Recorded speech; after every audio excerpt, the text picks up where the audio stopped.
Hello, everyone. We started on March the 30th. Now, 57 episodes later, the lockdown version of the MUTV group chat comes to an end. It's our final sort of daily show. It will keep going. It will return when the season resumes, but slightly less often. It won't be daily, but do keep looking out for us. The boys have been here from the start, and they are mostly still going strong. We've got David May, we've got Ben Thornley, we've got Danny Webber, but we don't have Wes.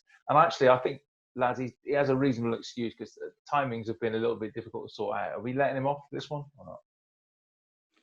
I think so. I'm happy to let him off, yeah. I don't mind letting him off. As well, if there's going to be a punishment, Stu, then you've got to do the punishment. Nah. Yeah. I'm still saying nah. Although if Wes didn't appear, I could maybe do a duet with Wes next week when we get there, when we come back. It's got to be a punishment for Wes as well for missing out. All right. So you're up for that little punishment? Yeah. Why not? Yeah. Okay. Oh, that's good. Yeah. I know we mentioned this yesterday, but I mean things move on so quickly. The only place for us to start is with the absolute inspiration that is Marcus Rashford, or Daniel Rashford, as the health secretary called him this morning. He got the government to U-turn and ensure that the kids aren't going to be going hungry over the summer holidays. I mean, it just shows what's possible, isn't it? What an extraordinary thing to do for Marcus Rashford. What an achievement to change government policy. Dan?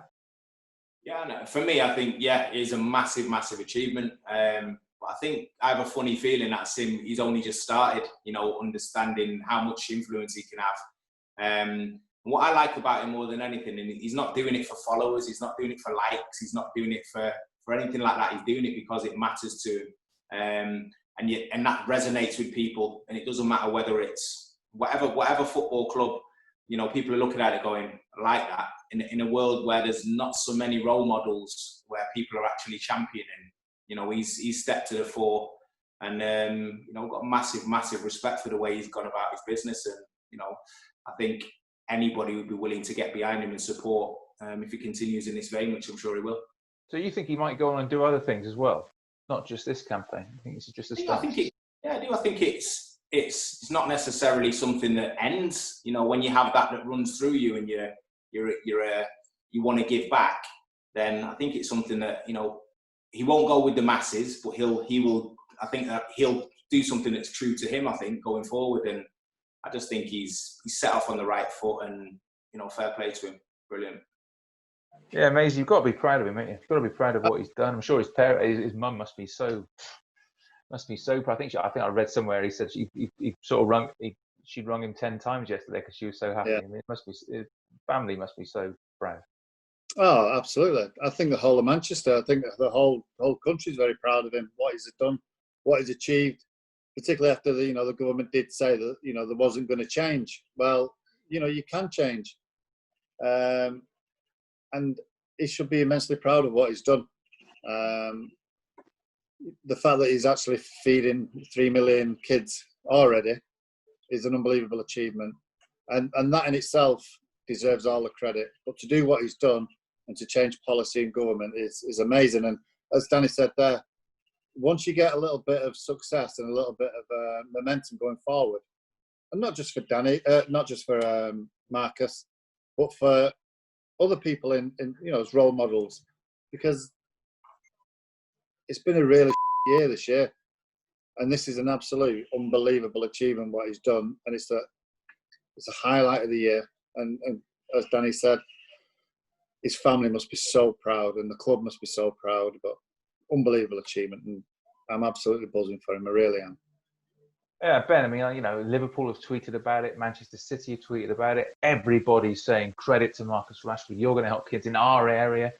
Club loyalties and all that, totally out of the window here. He's managed to bring everyone together here, hasn't he? Yeah, absolutely. It's a humanitarian issue, Stuart. It's not a football issue. And Marcus has used his platform absolutely brilliantly. He's called on his own experiences from his childhood. And he wants to make sure that the children of today don't go through the same. And as I think some of the lads mentioned yesterday on the chat, there's no way that kids in a country of England's stature should be going hungry. We heard it start with Gary Neville and the lads from the class of '92 who gave up their hotel for the NHS staff. Manchester United with the sign and putting meals out into the community. And Marcus has just continued in that vein and superseded all that to an exceptional level. And for such a young man to have a head on his shoulders to be able to turn heads in the government and be able to do that is brilliant. And as the lads have said, family must be so proud, because we're proud being part of Manchester United and seeing what Marcus has done. So, yeah, there's no reason why that won't continue. And he's just been, a shining example. When football sometimes does get a negative press, this has just turned it all on its head. I think it sends out, go on, yeah. Sends out a message as well to youngsters. When you want something badly enough, even though you get rejected. I mean, he's been rejected at the highest level, the government level, and he still said, no, actually, I'm going to go through with it. And, I think the message across for youngsters is, you're going to get met with resistance, but if you keep going and push through the barriers, you can get what you want if the meaning of what you're doing is right. And it's a great message to send out to youngsters. Brilliant, yeah. Because if people didn't realise it was such a big problem, now they do, don't they? I mean, he sort of educated us all really to the scale of food poverty, which sometimes you don't quite realise what a big problem it is. But clearly, it's a massive issue. Yeah, it's huge. As Ben said, it's not just our local areas; it's up and down the country. And when you honestly think about it, the price of a meal, the cost of a meal, and the amount of money that the government waste on other things that are totally irrelevant, and you've got kids actually starving at home, not without a meal. It's disgusting. We're probably the third, fourth richest country in the world, and you've got kids struggling to actually eat meals. And what it does as well, Stu. If you can't get meals, what do you do? You go against the law, so you end up robbing shops for your dinner, and it's just petty things that just escalate.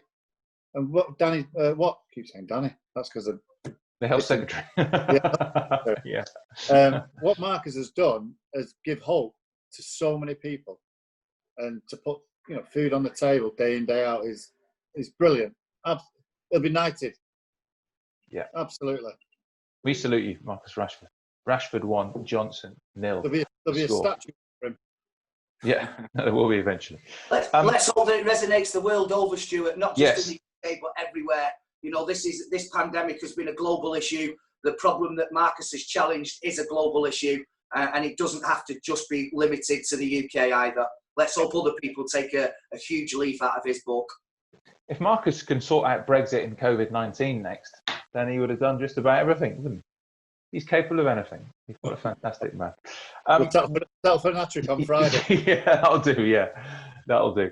Just before we move on, a little bit of reaction to yesterday's show, and Ollie Mers was good enough to join us. This is via social media. On Twitter, Daniel Smith, nice to have seen today's MUTV group chats with Ollie Mers as the guest. Well done, guys. Amazing. Similarly, Tracy, how awesome is Ollie Mers? Lovely guy, United fan. What more do you want? Really enjoyed all the group chats. Can't wait to listen to Stuart and hopefully soon Paddy commentating on live games again. Withdrawal symptoms from football is a real thing. I think it might be, actually. I think you could be right on that one.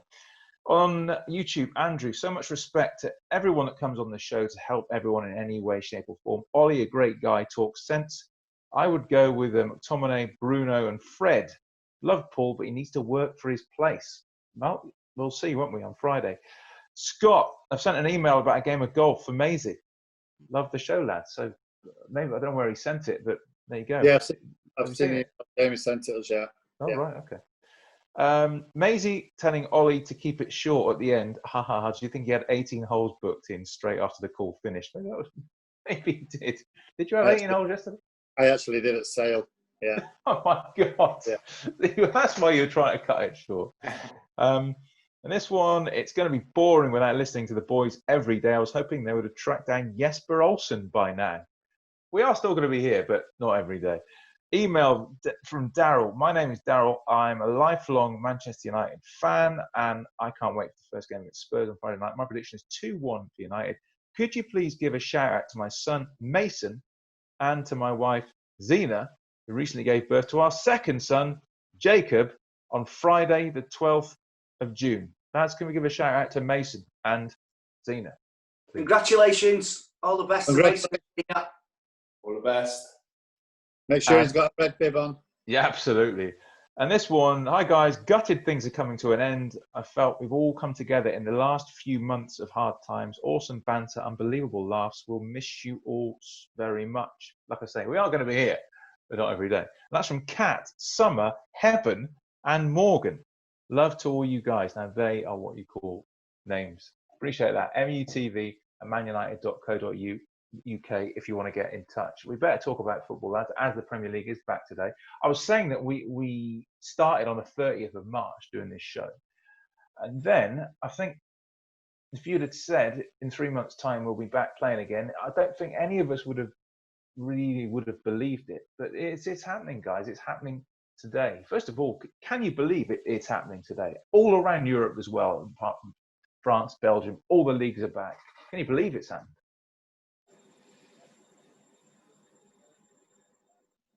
I can believe it, Stu. No, we're all in disbelief. You really look staggered by that. I can believe it. I think early on, and during the lockdown and so on, you could see huge reasons why it shouldn't go ahead. But I think you always knew it would, purely based on, and I think I've said this a lot, based on the figures involved and how they were so determined to get it going. But that. The one thing that's been a positive is that all the testing that's been done, it's shown a very, very small percentage of positive cases. So they're obviously managing it fairly well. And what it will do, it'll give the nation some form of entertainment, some enjoyment. 90 games being televised. It'll give people something to sit in and to enjoy, over the next 90 days. So I'm looking forward to it now. Are you going to watch them all, Maisie? Are you even going to go as far as, Crystal Palace, Bournemouth? Are you going to watch all 90 or no? Not a chance. Not a chance. No. And maybe I won't even watch them lot lift it. Mind you, do you know, Stuart, I might actually watch it just for a laugh. Yeah. Because it's so entertaining watching them. Social distancing, lifting the trophy. How's that going to happen? Well, no. Yeah, I know. There's a lot of things to be sorted out still. But no, it's good to be back, Stu. It is. Yeah. I mean, I was. You were. Yeah. It won't start because of the death rate, and there's still people dying, and that has to be remembered as well. But no, like the lads say, it's good to be back, and looking forward to it. I really am. Obviously, what matters most to us to start with in football terms is Friday night at Tottenham. Now, boys, what I want from you is your starting 11s, for Manchester United starting 11 rather for Friday night. I think most of you be relatively similar. I'm still wondering whether we might go with a 3 at the back, but I'm going to start with you, Ben.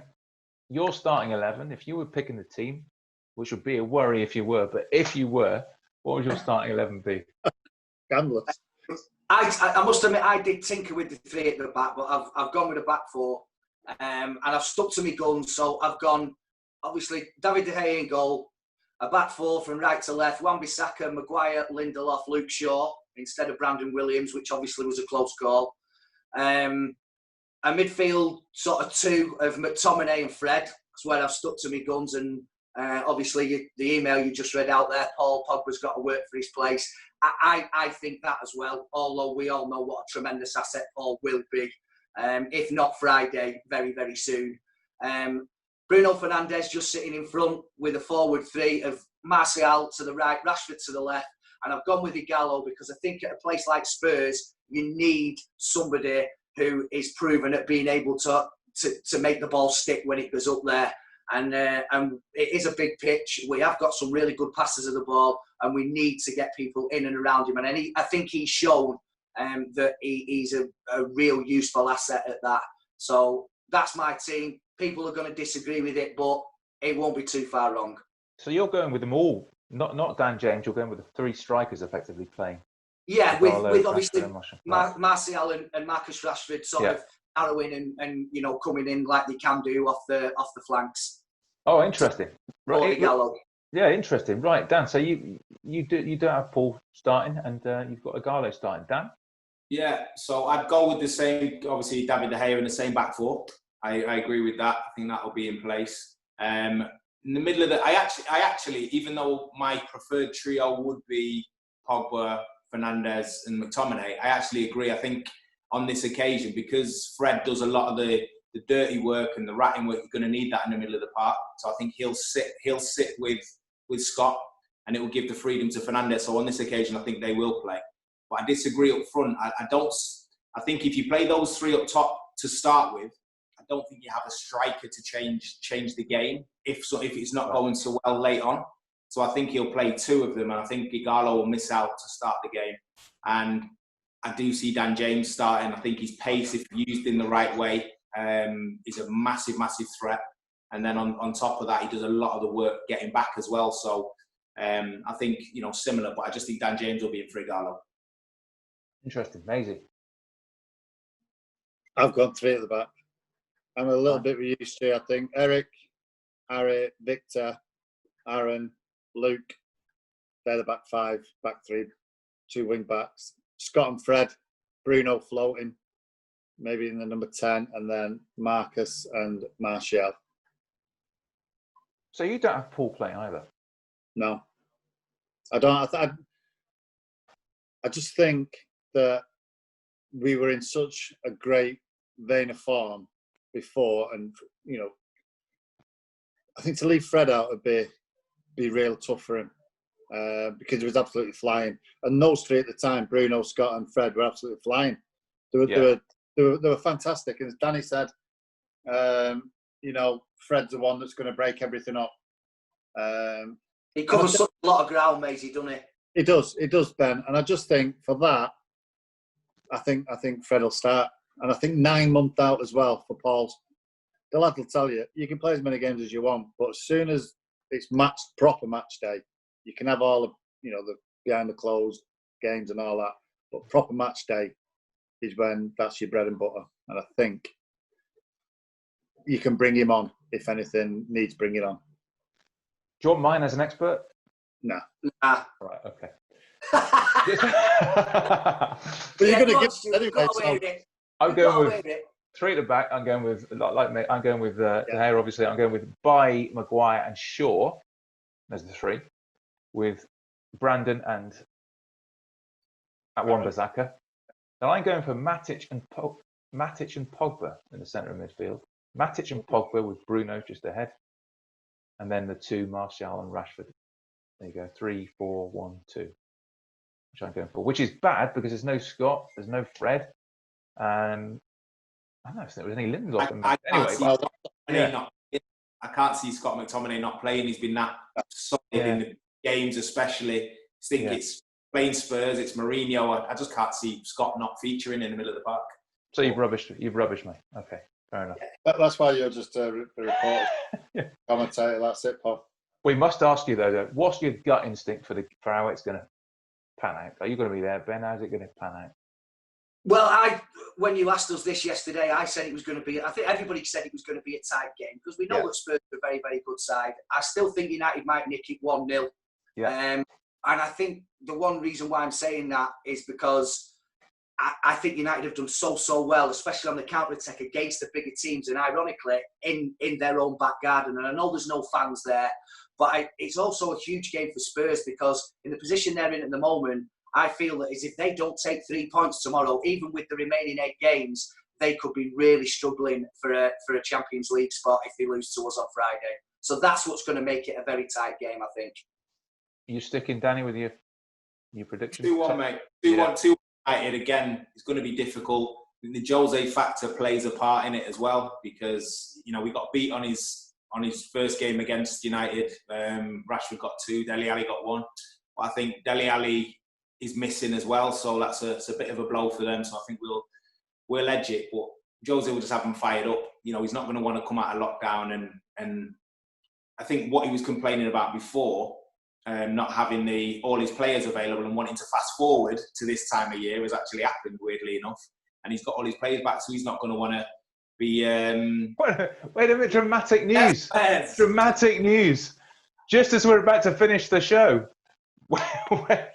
Can I just say, that's scandalous from you lot. Scandalous. What time was it supposed to be, Stu? Well, it could have been. It was various times. I understand we let you off this, Matt. I understand the confusion. We haven't let him off. It's Maisie. Ed, what do you reckon to that? But Webbs. Yeah. I said earlier, I said I'd let you off, but then Stuart's not done his. Yeah, I said we might do a duet next week, Wes. We'll have to work it out. What do you think? But as you've just joined us as we're about to finish, we've just gone through our starting 11s for United at Tottenham. What we think, not what we would, the side that we would pick. And they're pretty interesting, actually, 3 different ones. I'm just wondering, Wes, what's your United starting 11 at Tottenham? Right, okay. I'll go De Gea in net. Wan-Bissaka, Maguire. I'll go Shaw left back. Actually, I'm going to change. Okay. I'm going to go back 3. Ah. You see, the smart people went with a back 3. Wes. Yeah, I'm going to go back. I've just got up, Stu. Give me a second. No, this is good. I went with a back 3. Maisie went with a back 3. The elite have gone for a back 3.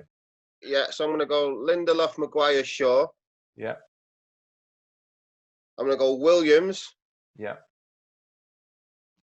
Wan-Bissaka. And then I'm going to go...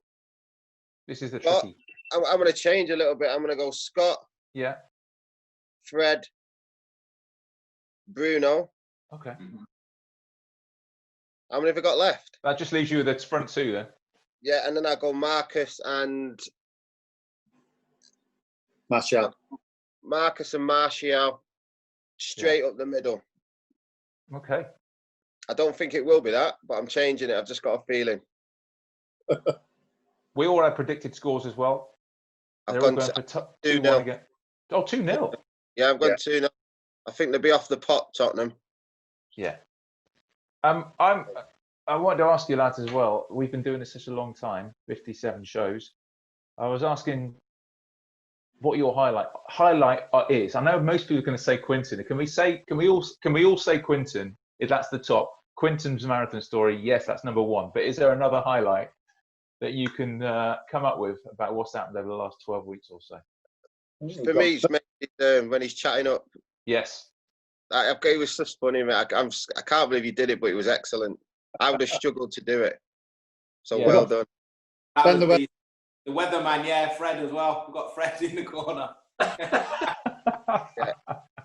He's been brilliant, mate. Fred, the weather reports have kept me ticking. Yeah. Where's his Mohican, Mr. T? Yeah. I forgot about that. Yeah. And your pyjamas, Wes. Oh, yeah. Yeah. I've got, you wouldn't believe me, but I've not got any on today. Hey, what about Mr. Motivator? Surely that's the highlight. That's right at the start, wasn't it? Mr. Motivator. Good. Oh my God, yeah. You know what, lads? I thought I'll get a little rest and have a little lie-in. First day in ages. Yeah. I feel bad that the communications have let you down a little bit. But there you go. Don't worry, it's fine. Don't worry, Wes. You and Stuart have got to do a duet next week. Oh God. Yeah. I know you're always keen for the laugh, mate. So you'll be right up there for it. So. Oh God. I think over the weekend we should decide a song. And an answer off me from that. Do it. We'll do it if we win at Tottenham. What about that? Dance. It's Stu throwing me under here. No, I'm trying to, help. In, mate. I said we should let you off, but they wouldn't have it, mate. They wouldn't have it. Right, we'll come up with something. All right. Well, he won't sing it on his own. No, bloody hell. Well, listen, just being serious for a minute, lads. I have absolutely loved doing these shows in lockdown. It's been a bit of a lifesaver this time. It's provided a focus. It's been great to catch up with you boys. So it has been great fun. We are going to keep going, but obviously not every day. But it has been brilliant. Speaking personally, I've loved it. I hope you enjoyed it at home. Thanks for watching, boys. It has been great. Thank you very much indeed. Nice to see you. Let's keep going. Not every day. See you later, everyone. Been a pleasure. But just turn over now, Wes. Yeah, absolutely loved it. Was that my intro in? No, honestly, it's been brilliant. I didn't think it would last this long. It started off as a bit of a should we just sort of get on Yeah. and do a group chat and have talk about football? And it's turned into this, you know, like Stu said, all these weeks of madness. So we've had some great guests on as well, and I've enjoyed every bit. You know what's been interesting for me? So like the first few days, everyone got on Zoom and then was off straight away. And then after about a week or so, everyone's going, so what we're doing today then? Because no one had any. But no, it's been top. Nice little group. Yeah, quality. Yeah, it's been great fun. Funny we could broadcast what goes on after the show ends, but there you go. When the conversation continues, but probably best not. Boys, see you next week. It's been great fun. Yeah. See you later. Love it, lads.